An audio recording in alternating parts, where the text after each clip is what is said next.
So what is up guys? So Magic Pyro here. Do you think you're better off alone?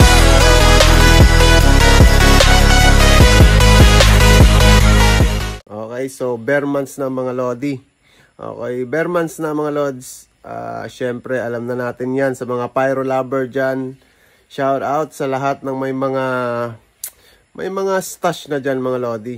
Actually mga lods is September ngayon. Okay, September. Ano ba yun? September. Basta magla last week ng September. Actually, wala pa akong plano sanang mag-stash. Kasi medyo malayo pa. Tsaka ayaw ko pa sanang mag-iisip-isip ng mga paputok. Okay, ayaw ko pa sanang mag-iisip-isip. Kaso nga lang, syempre, mahal na mahal tayo nitong isang ano ba to? Isang solid na tropa. Okay, solid na tropa. Ayun, nagpa-stash na mga lodi. So, ito yung una kong stash mga lods. Mahina lang siya. Okay, mahina lang. So, napanood nyo na to nung last year. Pero ngayon, abangan nyo kasi pinatindi nila. Okay, pinatindi nila, pinasolid nila. At kaabang-abang na naman to ngayong salubong 2024 mga lods. Okay, so abangan nyo to. Kahit ako, excited na rin ako ngayon pa lang. Kaya nga ayaw ko sana munang mag-iisip ng paputok. Kaso eto, ayan, meron na naman. So start ngayon tuloy. Parang mapapraning na naman ako sa mga paputok. Okay, so ayun, eto lang yung una kong stash mga lods na i-reveal sa inyo. At pinaka-solid, pinaka-number 1 para sa akin, okay? Ito talaga mga lodi. So, let's go, ito na. So, ito na yung pinaka-una-unang stash natin mga lodi. So, kung ready na kayo, ito ang Flame of Lera mga lods from Al Aquino Fireworks. Ayan. Ayan, meron tayong Flame of Lera. Ayan, pinaka-solid. Ito yung number 1 at pinaka-solid na bombshell para sa akin. Ang Flame of Lera mga lodi. Okay, Flame of Lera. So, kung nakita nyo yung nakaraan, ano siya mga lods, nakita nyo naman siguro yung isa kong Flame of Lera. Pero ngayon, etong tatlo na to, pinasolid pa. So, yun. Ayoko sana munang mag-isip ng ng mga paputok. Pero dahil nga eto at meron na naman at pinadami pa mga lodi. Okay. So, parang magi-start na naman tayo nitong mag-imbak. So, meron tayong tatlong Flame of Lera mga lods. Bawat isa is 30 shots yan mga lodi. Okay, tig 30 shots yan.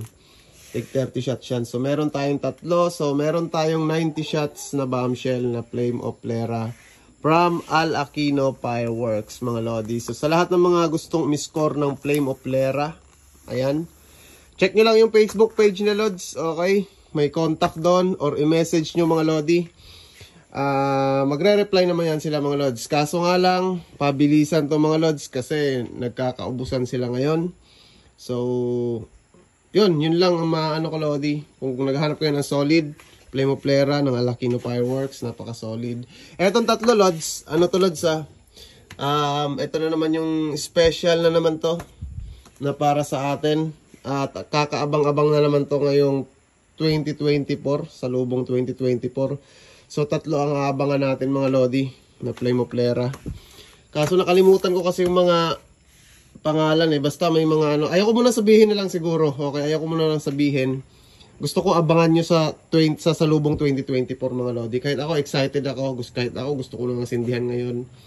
Pero syempre, tabi muna natin yan. Pero mga lods, ito. Actually mga lods, kung meron kayong bombshell, huwag nyo siyang ipafile ng ganito. Okay, maximum ng 1 week siguro. Lalo na pag kayong mga malalaki, mga halimbawa, eto 30 shots. Ngayon lang to lods, pero kasi gabi na kasi. Okay, wala akong katulong magbuhat. So, aayusin ko pa rin to mga lodi. Okay, kailangan sa mga ganito lods, sa mga bombshell, lalo na pag maraming shots, huwag yung pagpatong-patungin. Okay, kasi yung mitya niya, or yung fuse na tinatawag, is baka maipit. Lalo na pag matagal mga lods. So, halimbawa, kagaya nito ngayon, September pa lang sa akin. Pag pinatagal ko siyang ganito nakapatong, parang may chance na magda-damage yung fuse niya. Okay, kasi nasa ibabaw. Tsaka itong mga papel na to, Lods, actually wala yan. Okay. Nilagyan ko lang siya ng ganyan para double safe, mga Lods. Okay, kasi syempre matagal pa natin sisindihan yung mga yan. So, ayun. Ayan, Flame of Lera, mga Lodi. Number 1 bombshell. Number 1 bombshell para sa akin. So, kanya-kanya naman tayong gusto ng bombshell. Pero para sa akin, Lods, Flame of Lera, number 1 ng Alakino Fireworks. So, nakita nyo naman yung last year ko, Flame of Lera gamit ko. So, eto, kabang-abang rin tong tatlong to. Tatlong 30 shots, mga Lodi. Okay, tatlong 30 shots. So, total of 90 shots ng Flame of Lera. So, hindi ko pa alam kung anong gagawin ko dito. Kung isi-series ko ba siya or sisindihan ko siya per box. Pero siguro mas plano ko i-series ko na lang siya para isang sindihan na lang. So, yun mga Lodi. Kita nyo na. Ayan. Ito yung unang-unang stash natin. Maraming salamat sa Alakino Fireworks. Okay. Kay Airpat. Kay Utol. Maraming salamat sa Utol. Ayaw ko nang banggitin. Okay. Kay Airpat, kay Utol at sa lahat ng Alakino family. Shoutout sa inyo. Walang tigil na suporta para sa inyo, Alakino family. Sa lahat ng mga mag-aanolad, sa lahat ng mga mag-i-inquire ng Flame of Lera, ilalagay ko sa description yung link ng Facebook page nila. Kontakin nyo na lang mga Lodi. Okay, kontakin nyo na lang, magre-reply yan sila mga Lods. Pero ang masasabi ko lang mga Lodi is depende, Lods. Okay, depende kasi ang sabi sa akin is nagkakaubusan mga Lodi. So hindi ako sure na mabibigyan lahat. Okay, kaya kung maaari, maaga pa, mag-PM na kayo sa kanila at baka meron pang stock. So, makakuha kayo ng Flame of Lera. So, yun lang mga Lods. Have a nice day and peace out. Do you think you're better?